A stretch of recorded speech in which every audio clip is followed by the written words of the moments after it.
তওবার মতো তওবা করো, তওবার মতো তওবা করলে যত বড় অন্যায় হোক, পাপ হোক, গুনাহ হোক, সব গুনাহ মাফ করে দিতে পারে কে? সাইয়েদনা আদম আলাইহিস সালাম ভুল করলেন, শত শত বছর কাঁদলেন।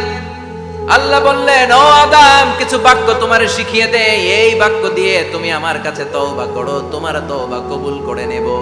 সাইয়েদনা আদম বললেন, রব্বানা, পড়েন, রব্বানা যালামনা আনফুসানা ওয়া ইল্লাম তাগফির লানা ওয়া তারহামনা লানাকুনান্না মিনাল খাসিরিন।